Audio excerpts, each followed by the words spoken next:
салом ба бинандагони барномаҳои телевизиони тоҷикистон.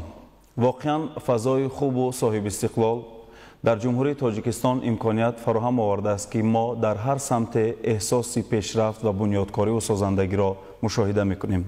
дар барномаи имрӯзаи мо иштирок доранд як гурӯҳ меҳмонон роҷеъ ба қонуни ҷумҳурии тоҷикистон дар бораи сайёҳӣ ки айни ҳол барои шумо муаррифӣ мекунем.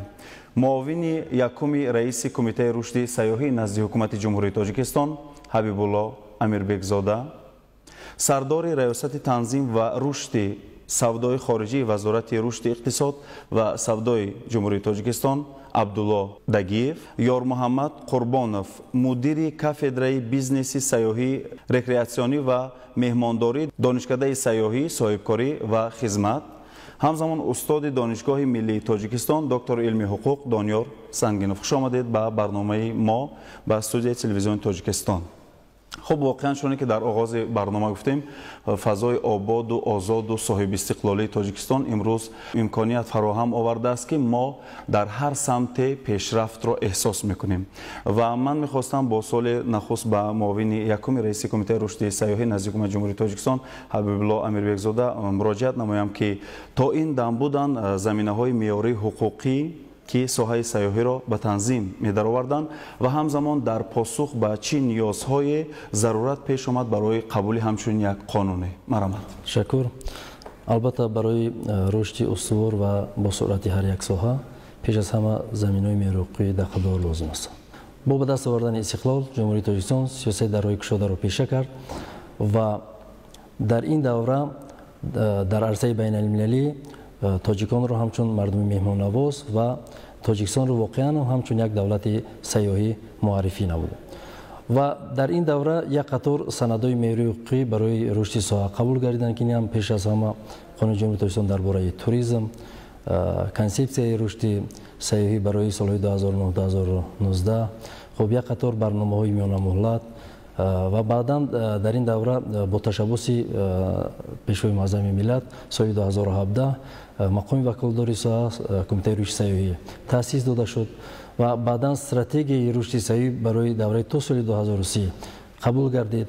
Инчунин як такони ҷиддӣ барои рушди соҳа ин эълон гардидани соли 2018 соли рушди сайёҳӣ ва ҳунарҳои мардумӣ ва солҳои 2019-2021 солҳои рушди деҳот сайёҳӣ ва ҳунарҳои мардумӣ буд ки дар ин давра таваҷҷӯҳ ба ин соҳа дучанд гардид ва омори ташрифи сайёҳон аз Тоҷикистон боло рафт. Яъне агар мо соли 2017-ро мисол биёрем, дар давоми соли 2017 ба ҷумҳурии Тоҷикистон тахминан 432 000 сайёҳон аз хориҷ ташриф оварда буданд ва дар як давраи кӯтоҳ соли 2019 аллакай ин шумора аз 1 миллион боло рафт. ва дар ин давра бевосита боз бо ташаббуси навбатии пешвои муаззами миллат дар паёмашон ба маҷлиси олӣ мо зарурати омода намудани лоиҳаи қонуни сайёҳӣ дар таҳрири нав пеш омад ва албатта кумита бо ҷалби мутахассисони соҳавӣ бо ҷалби олимон мо як гурӯҳи корӣ таъсис додем ва пеш аз ҳама таҷрибаи давлатҳои пешрафтаро дар соҳаи сайёҳӣ омӯхтем. баъдан он талаботу имконияту иқтидорҳое ки воқеан ҳам тоҷикистон дар соҳа дорад мавриди баррасӣ қарор дода шуданд ва хушбахтона қонун дар бораи сайёҳӣ қабул карда шуд ва бояд қайд намуд ки қонун нисбат ба қонунҳои пештар ба куллӣ фарқ мекунад ва тамоми он мушкилоте ки дар санадҳои меъёрии ҳуқуқӣ пештар буд он пурра бартараф карда шуданд ва он масъалаҳои наве ки дар ҷомеа имрӯз дар соҳаи сайёҳӣ ба вуҷуд омад дар ин қонун мавриди танзим қарор хоҳанд гирифт. ва бояд қайд намуд ки қонун пеш аз ҳама ду самт ҳам самти байналмилалӣ сайёҳии байналмилалӣ ва ҳам сайёҳии дохилиро ба танзим медарорад ва қонуни мазкур аз 7 боб ва 38 модда иборат аст. агар мо қонуни сайёҳии туризмро мисол биёрем танҳо аз 19 боб иборат буд ки ҳама он талаботи ҷомеаи имрӯзаро дар бар гирифта наметавонист. албатта дар қонун баъдан салоҳияти ҳукумати ҷумҳурии Тоҷикистон, ваколатҳои мақоми ваколатдори давлатӣ дар соҳа, ваколатҳои мақомотҳои маҳаллӣ то сатҳи ҷамоат муайян карда шуданд. Инчунин дар қонуни нав таъсиси шӯроҳои рушди сайёҳӣ дар сатҳи миллӣ ва маҳаллӣ пешбинӣ кардааст. Яъне ин шӯроҳо дар сатҳи ҷамъиятӣ ташкил карда мешаванд. Дар назди ҳукумати ҷумҳурии Тоҷикистон яъне аъзои шӯро роҳбарони аввали вазорату идораҳо, мақомоти маҳаллӣ ва дар ин шӯроҳо на камтар аз 2 маротиба дар як сол даъват карда мешаванд ва пурра масъалаҳои мушкилоти соҳа дар ин шӯроҳо мавриди баррасӣ қарор дода мешаванд. Албатта бисёр ҳавасмандиҳо дар соҳаи дастгири соҳибкорон, соҳаи хизматрасонӣ, соҳаи сайёҳӣ, ҳавасмандиҳо, ҷудо кардани қидаҳои замин, додани қарзҳои имтиёзнок дар ин қонун низ пешбинӣ гардидаанд. خصوصیت‌های قانونی جمهوری تاجیکستان درباره سیاحی اینجا صحبت کردیم. من می‌خواستم با صحبت ما همراه می‌شدن دکتر علم‌های حقوق دانیار سنگینов اوید با خصوصیت‌های قانون و پرینسیپ و وظیفه‌های آن مرامت. تشکر زیاد. واقعاً 7 آگوست سال 2020 قانونی مذکور قبول شده است و آن اعتبار قانونی نیز پیدا نمود. قانونی مذکور بار اول در جمهوری تاجیکستان توانست که آن طلبات‌هایی که جمهوری تاجیکستان همچون عضو کامل حقوق سازمان عمومی جهانی سیاحی به ذمه گرفته بود پورا رعایت کند، چون که 27 نوامبر سال 2008 در شورای 17 سازمان عمومی جهانی سیاحی جمهوری تاجیکستان همچون عضو کامل حقوق اعتراف گردید و در آنجا به ذمه گرفت آن عهدهداری را که امروز حقوق‌شناسان همچون مطابقت نمودن قانونگذاری تاجیکستان با سندهای بین المللی می‌دانند. چونکه قبول شدن با در ماده 38 قانون مذکور درج گردیده است که با قبول شدن قانون مذکور قانون جمهوری تاجیکستان درباره توریسم از سال 1999 و قانون جمهوری تاجیکستان درباره سیاحی داخلی از سال 2017 از اعتبار ساقط دانسته شدند و سبب در آن می باشد که در بین این دو قانون مخالفت‌ها جای داشتند. آنها وابسته به شکل‌های سیاحی، یعنی یک قانون درباره توریسم تمام شکلات بین المللی و داخلی را فرا میگیرد و قانون دیگر درباره سیاحی داخلی تنها افاده کننده معیارهای سیاحی داخلی بود. از این رو از بین بردن این قانون‌ها باز هم در سطح بین الملل مطابق نمودن آن معیارهایی که پیشتر مخالف بودند با سندهای بین المللی می باشد. باید تاکید نمود که قانون مذکور مناسبت‌های جمعیتی را در ساحه سیاحی تنظیم می نماید. این چنین اساس‌های تشکیلی، حقوقی، اقتصادی، اجتماعی، فرهنگی و رشد سیاحی را در کشور فرا می‌گیرد. باید تاکید نمود که در ماده 1 قانون امروز 33 مفهوم پیش بینی شده است و آنها پیشتر بعضی آنها در قانون‌های عمل کننده که پیشتر گفتیم به اعتبار کرده شدند جای نداشتند. از جمله خود مفهوم سیاحی که در قانون آمده است امروز همچون سیاحت یا شغل با مقصد سالمگردانی، ورزشی، تجارت و دیگر مقصدها به استثنای به دست آوردن مزد در جای اقامت بیرون از جای اقامت داخلی معنیداد گردیده است. یا اینکه سیاح شهروند جمهوری تاجیکستان، شهروند خارجه یا شخصی به شهروند که با مقصدهای سالمگردانی، ورزشی، معرفتی، تجارتی و غیره با از جای اقامت خود بیرون با مقصد سیاحت برآمده است. اولین مراتبه در قانونگذاری کشور امروز مفهوم سیاحت داده شد و آن همچون رفت و آمد آدمان در بین منطقه‌های جغرافی می باشد. یا اینکه قانون دیگر مفهوم‌های را پیش بینی می نماید که امروز آنها از نگاه ترمینولوژی خیلی مطابق با سندهای بین الملل می باشند. در برابر این باید تاکید نمود که در جمهوری تاجیکستان قبول شدن قانون مذکور برای رشد نمودن قانونگذاری سیاحی باز هم یک تکان جدی بخشید، چون که موافق قانون جمهوری تاجیکستان درباره سندهای معیاری حقوقی هر یک سند باید ساخت ترکیبی داخلی منطقی باشد و این قانون که از فراگیر 38 ماده و 7 باب می باشد پورا این ترکیب را دارا است. از جمله در ماده 2 قانون خود قانونگذاری جمهوری تاجیکستان درباره سیاحی مورد تحلیل قرار داده شده است. در آنجا بیان می گردد که قانونگذاری جمهوری تاجیکستان درباره سیاحی از کنستیتوسیا قانونی جمهوری تاجیکستان درباره سیاحی دیگر سندهای معیاری حقوقی اینچنین سندهای بین المللی اعتراف نموده جمهوری تاجیکستان عبارت می باشد. و امروز باید تاکید نمود که در حدود جمهوری تاجیکستان در ساحه سیاحی بیش از 35 سند معیاری حقوقی قبول شده است он ҳам бошад Конституцияи Ҷумҳурии Тоҷикистон сар карда аз моддаи 1, моддаи 12, моддаи 37, моддаи 38 ва дигар моддаҳо бевосита танзим кунандаи муносибатҳои сайёҳӣ мебошанд ва бо тағйири иловаҳои соли 2016 мо тавонистем дар худи Конституция калимаи сайёҳиро дар моддаи 38 ки туризм пештар буд ба истилоҳи тоҷикӣ иваз намоем. Инчунин таъкид кардан ҷоиз аст ки дар баробари қонуни зикршуда имрӯз муносибатҳои сайёҳӣ аз ҷониби Қонуни Ҷумҳурии Тоҷикистон дар бораи ҳимояи ҳуқуқи истеъмолкунандагон, дар бораи стандартонӣ, дар бораи иҷозатномадиҳӣ ба баъзе намудҳои фаъолият ё ин ки қарорҳои ҳукумати Ҷумҳурии Тоҷикистон дар бораи минтақаи истироҳат ва сайёҳӣ эълон кардани ҳудуди ноҳияи Варзоб, дараи Ромид, ноҳияи Балҷон ё кадастри давлатии захираҳо ва ғайра қонунгузории сайёҳиро фаро мегиранд. Инчунин таъкид намудан ҷоиз аст ки имрӯз моддаи 3 қонун вазифаҳои худи қонунро пешбинӣ кардааст ки онҳо аз 11 вазифа иборатанд. Масалан, таъмини ҳуқуқи шаҳрвандони Ҷумҳурии Тоҷикистон ба сайёҳат ки ин ҳам бошад мутобиқ ба меъёрҳои Конституцияи Ҷумҳурии Тоҷикистон моддаи 37 ҳуқуқи шахс ба истироҳат аст. Дар баробари он вазифаҳое ки дар назди қонун монда шудааст, имрӯз сиёсати давлатӣ дар соҳаи сайёҳӣ ифодакунандаи моддаи 4 қонун мебошад ва он дар шаклҳои гуногун аз ҷумла ба вуҷуд овардани шароити рақобатпазир, таъмини ҳуқуқҳои инсон ба истироҳат, таъмин намудан ба ҳавасмандгардониҳои давлатӣ ифода меёбад ва бояд таъкид кард ки дар баробари пешбинӣ намудани ин ҳавасмандию имтиёзу шароитҳои муайян дар қонун таъкид мегардад ки сиёсати давлатӣ дар соҳаи сайёҳӣ бо қабул шудани консепсия, стратегия ва барномаҳо низ таъмин мешавад ва хушбахтона дар Ҷумҳурии Тоҷикистон 1 августи соли 2018 стратегияи рушди сайёҳӣ дар Ҷумҳурии Тоҷикистон то давраи соли 2030 қабул шуд ва яке аз дастовардҳои ҳамин стратегия дар марҳилаи аввал қабули қонуни нав мутобиқ ба талаботи санадҳои байналмилалӣ мебошад.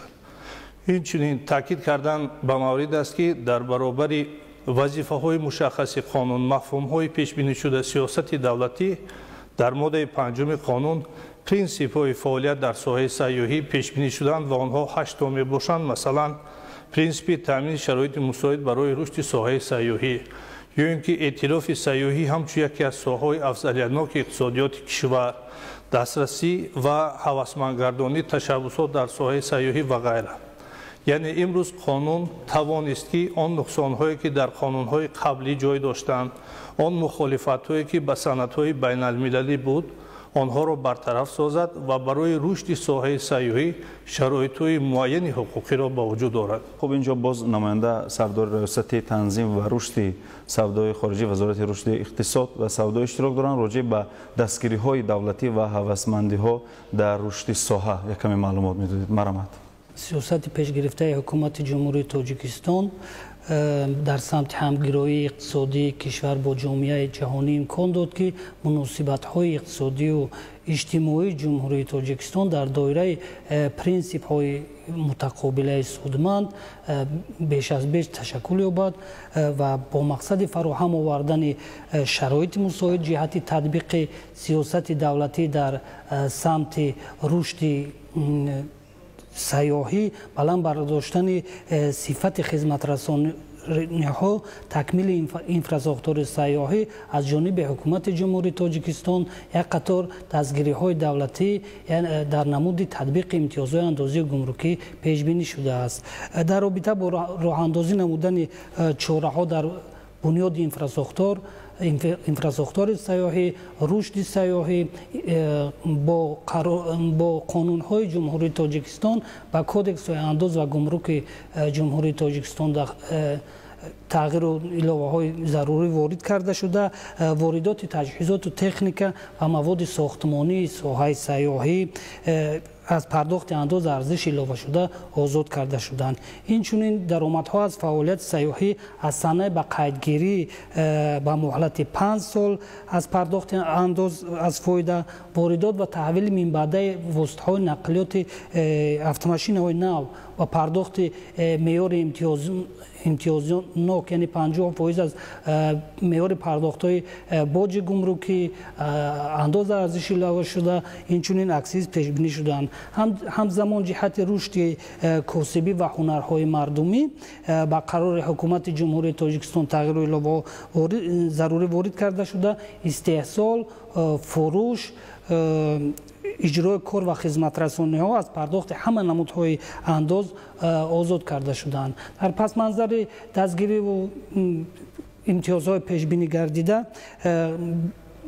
як қатор санадҳои соҳавӣ қабул гардиданд. танҳо солҳои 2016-2018 маблағи умумии имтиёзҳои ҷорӣ шуда беш аз 15 миллиард сомониро ташкил намуд ки ин саҳми ҳукумати мамлакат дар рушди соҳибкорӣ дар соҳаи иқтисодиву истеҳсолӣ мебошад. дар мавриди худ татбиқи имтиёзҳои андозию гумрукӣ имкон дод ки воридоти таҷҳизоти технологӣ дар солҳои охир афзоиш ёбад. тибқи маълумотҳои оморӣ дар солҳои 2016-2019 воридоти таҷҳизоти технологӣ ва қисмҳои такмилдиҳандаи онҳо ҳудуди $1 миллиард ташкил намуд ки омили асосии воридоти сармоя ба инфрасохтори истеҳсолию хизматрасонӣ мебошад. дар доираи татбиқи имтиёзҳои низоми имтиёзноки пардохтҳои гумрукӣ воридот ва таҳвили минбаъдаи автомошинаҳои нав дар соли 2018-2019 $597.1 миллион ташкил дод ки ҳудуди 10% сохтори воридотии кишварро ташкил медиҳад. то имрӯз маблағи умумии таҷҳизоту масолиҳи сохтмонии воридшаванда ва расмиёти гумрукиро гузашта беш аз 231 миллион сомониро ва маблағи имтиёзҳои пешниҳод шуда зиёда аз 50 миллион сомониро ташкил медиҳад. мувофиқи маълумоти хадамоти гумруки назди ҳукумати ҷумҳурии Тоҷикистон дар нимсолаи якуми соли равон воридоти таҷҳизоту техника ва маводи сохтмонии иншооти сайёҳӣ ба маблағи $1.5 миллион ба қайд гирифта шуда, маблағи умумии пардохтҳои гумрукии озод карда шуда он бошад 3.5 миллион сомониро ташкил намудааст. ҳамзамон воридоти автомошинаҳои нав ба маблағи $18.7 миллион ташкил намуда, маблағи пардохтҳои гумрукии озод карда шуда беш аз 3.2 миллион сомониро ташкил менамояд. бо истифода аз имтиёзҳои қайдгардида дар соли 2019 202 ширкати сайёҳӣ ва нимсолаи якуми соли равон 21 ширкати нави сайёҳӣ таъсис ва ба бозори сайёҳии мамлакат ворид шуда, дар маҷмӯъ шумораи ширкатҳои сайёҳӣ ба 223 адад расонида шуд. бо мақсади иҷрои талаботи қарори ҳукумати ҷумҳурии Тоҷикистон аз 12 апрели соли 2018 рақами 189 ба мақомот ваколатдор дархост оиди бархурдор шудан аз имтиёзҳои андозию гумрукӣ ворид шудааст. инчунин имтиёзҳои фароҳамовардашуда ба таври васеъ ба соҳибкорону сармоягузорони дохиливу хориҷӣ муаррифӣ гардида, бо восита аз ин имтиёзҳо 24 лоиҳаҳои инфрасохтори сайёҳӣ аз ҷумла меҳмонхонаву осоишгоҳҳо аз ин имтиёзҳо бархурдор шуданд. вақте ки таваҷҷӯҳ ба ин самт зиёд мешавад, албатта сатҳи сифати хизматрасонӣ, қабули меҳмонон, чунки ҳар як сайёҳе ки дар ҳар як самт масалан ворид мешавад ба ҷумҳурии Тоҷикистон, дар маҷмӯъ миллати тоҷикро ҳамчун як миллати меҳмоннавоз, албатта ин урфу одату анъанаҳои ниёгони мо ҳастанд. боз дар баробар ин мутахассисони ин соҳа лозим аст ки мо тавонем ки ҷалби таваҷҷӯҳ зоҳир намоем нисбати сайёҳоне ки ба Тоҷикистон меоянд ва мутахассиси соҳа ҳастанд. ёр Муҳаммад Қурбонов, ман мехостам роҷеъ ба тайёр кардани мутахассисон дар самти хизматрасонии соҳаи сайёҳӣ якаме суҳбат мекардем. имрӯз дар ҷумҳурии Тоҷикистон қонуни ҷумҳурии Тоҷикистон дар бораи сайёҳӣ қабул гардид و این قانون امکانیت میدهد که بخش خدمترسانی در جمهوری تاجیکستان بهتر گردد و پهلوهای گوناگون ساحه سیاحی در مملکت بهتر و خوبتر گردند. البته در سمت آماده کردن کادرهای بلند اختصاص در ساحه سیاحی امروز دانشگاه و دانشکده‌های مملکت برای آماده کردن کادرها فعالیت میکنند و امروز نسبت سالهای قبلی در مؤسسات تحصیلات عالی متخصصان در سمت ساحه‌های مختلف ساحه‌های اولین درجه آماده کرده میشوند که در آینده برای مطابق بودن با بازار مهنتی سیاحی آماده میشوند. امروز در دانشکده سیاحی صاحبکاری و خدمت اختصاص‌های وابسته به زمان امروز در سمت سیاحی تشکیل کرده شدند که ختم کردگان این اختصاص‌ها میتوانند آینده برای پیشبرد ساحه‌های خدمت‌رسانی برای پیشبرد ساحه سیاحی فعالیت کنند. البته آماده کردن متخصصان محلی و فعالیت کردن این متخصصان در بازار سیاحی امکانیت می‌دهد که این متخصصان تمام منطقه‌های سیاحی مملکت را منطقه‌های فرهنگی طبیعی و تاریخی مملکت را به سیاحان پیشنهاد نمایند و با این چنین این متخصصان در آینده می‌توانند که برای بلند برداشتن سطح صفت خدمت‌رسانی در بازار داخلی و در بازار جهانی سهم ارزنده خود را گذارند، زیرا که یکی از سمت‌های اساسی ساحه سیاحی این پیشنهاد کردن خدمت‌رسانی‌های گوناگون است و بلند بودن خدمت‌رسانی‌ها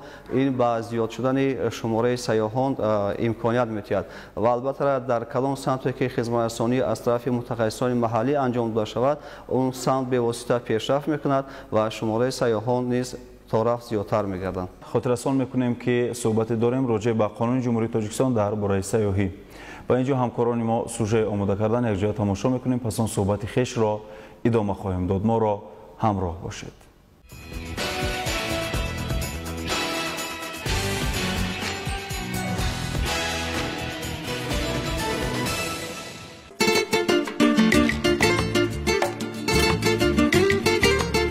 با مقصد وسعت بخشیدن و با نظرداشت ضرورت انکشاف انفراساختار دهات، رشد ساحه سیاحی و احیای دوباره هنرهای مردمی، سالهای 2019-2021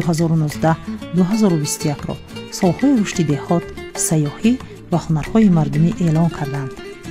برای بنیاد انفراساختار ساحه سیاحی و آماده نمودن دهها و صدها هزار هنرمندان صاحب کسب و احیای هنرهای مردمی، اعلان سالهای رشد دهات، سیاحی و هنرهای مردمی زمینه استواری می‌گذارد.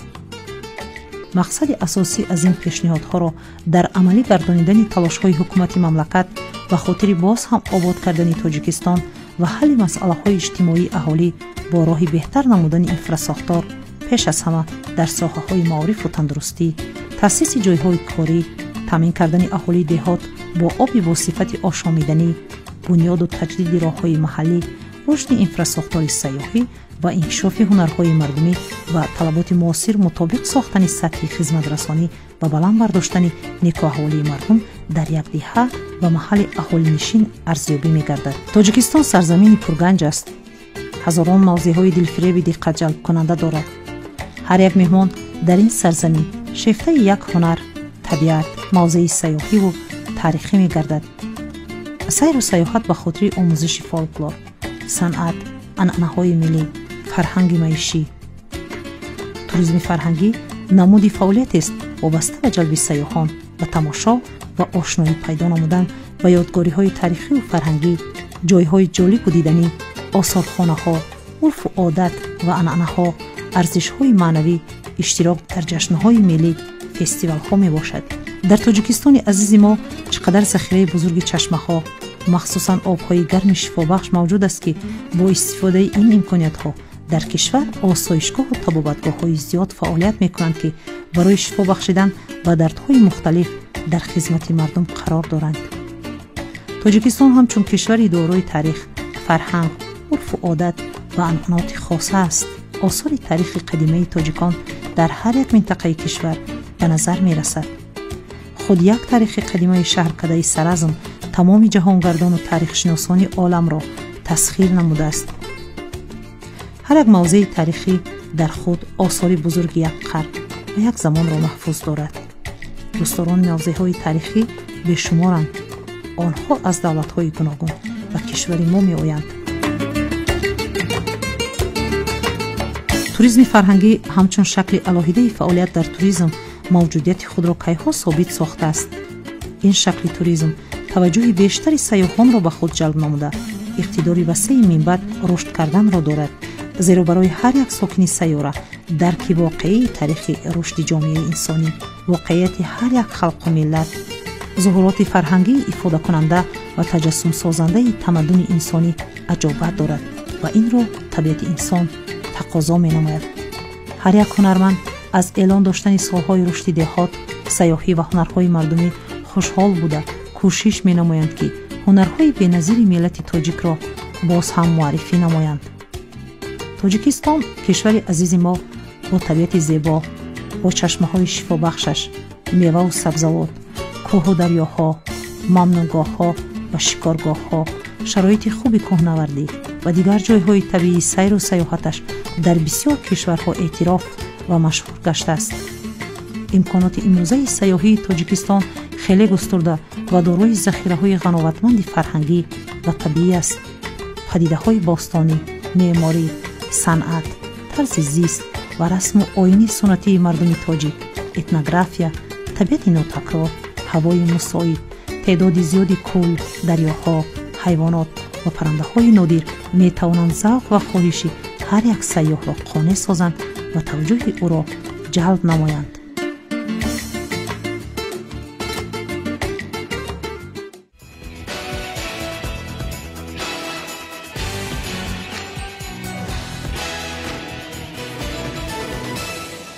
خب در قانون راجع به معرفت سیاحی آمده است. در ماده 4 من میخواستم یک کمی مفصلتر در این موضوع روشنی میانداختن. دکتر علم‌های حقوق دانیار سنگینوف، مرحمت. اولین مرتبه در سطح قانونگذاری کشور تامین رشد معرفت سیاحی همچون پرینسیپ فعالیت در ساحه سیاحی در این قانون پیش بینی گردید و باید تاکید نمود که این پرینسیپ توسط چاره‌های گوناگون عملی کرده می شود. پیش از همه درس دادن در مؤسسه‌های عالی کسبی اوید به حقوق سیاحی و باید تاکید نمود که از سال 2007 این جانب در تمام مؤسسه‌ها از جمله فاکولتет‌های حقوق‌شناسی و دانشگاه و دانشکده‌های کشور امروز حقوق سیاحی جمهوری تاجیکستان همچون فن تعلیمی مورد تدریس قرار داده شده است. و دوم چاره که برای تامین نمودن معرفت سیاحی روانه گردیده است برگزار نمودن سمینار، کنفرانس ها و میزهای مدور می باشد. سوم سمت تامین نمودن این پرینسیپ توسط واسطه اخبار عامه برگزار نمودن برنامه های گوناگون ساحه سیاحی است و خوشبختانه در جمهوری تاجیکستان با اعلان گردیدن سالهای رشد سیاحی هنرهای مردمی و دهات علاقه ما می‌بینیم که در این سمت کارهای معین به انجام رسیده ایستاده است. خب چون که آگاهی داریم در قانون مذکور نوع‌های نوی سیاحی البته پیشنهاد گردید و من می‌خواستم یک کمی روشنی می‌انداخته راجع به. خوشبختانه امروز در قانون نو قانون جمهوری تاجیکستان درباره سیاحی یک باب الهیده به نمودهای سیاحی بخشیده شده است و 21 نمود سیاحی را در بر می‌گیرد. من میخواستم وابسته به چند نمودهای نوی سیاحی که ما در قانون وارد کردیم با طلبات امروزه جامعه دقت شما را جلب کرده باشم. این هم باشد سیاحی استرونومی، سیاحی کاری، سیاحی سرگذشتدار، سیاحی گروهی، سیاحی دهاتی، سیاحی کشاورزی، سیاحی گاسترونومی یعنی خوانداری و غیره ها. البته باید قید نمیم که سیاحی دهاتی ببینید که نمود نوی سیاحی است که به قانون وارد شده است. یعنی امروز اکثریت مهمانان خارجی و در برابر این سیاحان داخلی نیست توجه دارم به گوشه‌های دوردست تاجیکستان، به کوهستان تاجیکستان، به دهه‌های تاجیکستان، یعنی برای که در این سفرها آگاهی پیدا کنند از عرف و عادت، رسم و آیین و اون تاریخ بویی که در اون منطقه نهفته است و این نمود سیاحی بیشتر سیاحان رو به گوشه‌های دوردستی کشور جلب می‌کند و به این وسیله ما می‌توانیم که در محل جاهای نویکاری رو تشکیل کنیم، شرایط زندگی مردم رو خوبتر کنیم و هر یکی ما برای آینده درخشان کشور سهمی استوار گذاشته باشه. مثلا اگر بگیریم سیاحی کشاورزی، یعنی این نمود نوعی سیاحی است که امکانات های بوی کشاورزی در تاجیکستان در یک منطقه الهیده داریم. یعنی اصلا تاجیکستان دولت کشاورزی است و ببینید که هر یک منطقه آن منطقه ولایت ختلان با پختازارها، گندمزارها، باغ‌های سیب و انار و ناک و منطقه رشت با سیب‌ها و ناک و کارتوشکای منطقه ناحیه رشت، منطقه ولایت سوخت اگر ما گیریم با اینقدر زردالو باغ‌هایی که در این منطقه است و امکانات ولایت مختلف کوهستانی بدخشان با باغ‌های توت، چهارمغز، انار و سیب های ناحیه ونج که ما میتوانیم دقت سیاحان داخلی و خارجی رو در این نمود سیاحی هرچی بیشتر جلب کرده باشیم. و اگر ما نمود دیگری سیاحی، این سیاحی گاسترونومی است، یعنی خوانداری و همه ما میدونیم که توجهی اساسی سیاحان بین المللی به خوراک‌های ملی ما است و هر یک منطقه تاجیکستان با خصوصیت‌های خاص خود خوراک‌هاش فرق کننده است و این هم باز برای رشد یک منطقه دهاتی کوهستان سهم خود می‌گذارد و این زمینه‌ها در قانون علاقه جای داده شدند و ما باوری کامل داریم که اگر امروز اون دستاوردهایی که در قانون نو ما به دست آوردیم و اون آرمان‌هایی که ما داشتیم در قانون جای کردیم، اگر در برابر کمیته رشد سیاحی وزارت داروی داخلدار بیوسته بخش خصوصی خب بیوسته شهروندان جمهوری تاجیکستان اگر ما برای تطبیق این قانون کمر همت بندیم، باور کامل داریم که در این برابر ما میتوانیم هم جلب سرمایه رو به هر یک گوشه تاجیکستان کرده باشیم، همزمان جاهای کاری نو تاسیس دهیم و با این وسیله امکانات های هر یک شهروند در آلودگی خوبتر گردانده باشیم. واقعا تطبیق قانون کار همگان است، چون همگان برای پیشرفت رشد تاجیکستان عزیز پیوسته تلاش می‌ورزند. اظهار سپاس و تشکر برای یک صحبت خیلی خوب. با بینندگان عزیز بار دیگر خاطررسان میکنیم که صحبت داشتیم در برنامه راجع به قانون جمهوری تاجیکستان درباره سیاحی با یک گروه متخصصان که بار دیگر برای شما معرفی میکنیم. معاون یکم رئیس کمیته رشد سیاحی نزد حکومت جمهوری تاجیکستان حبیب الله امیربکزاده، همزمان سردار ریاست تنظیم و رشد سودای خارجی وزارت رشد اقتصاد و سودای جمهوری تاجیکستان عبدالله داگیف، یار محمد قربانов مدیر کافدرای بیزنسی سیاحی رکریاسیا و مهمانداری دانشکده سیاحی صاحبکاری و خدمت و همزمان استاد دانشگاه ملی تاجیکستان دکتر علم‌های حقوق دانیار سنگینوف. در همین جا برنامه ما با پایان میرسد. برنامه‌های دیگر تلویزیون تاجیکستان ادامه دارند. ما را همراه باشید.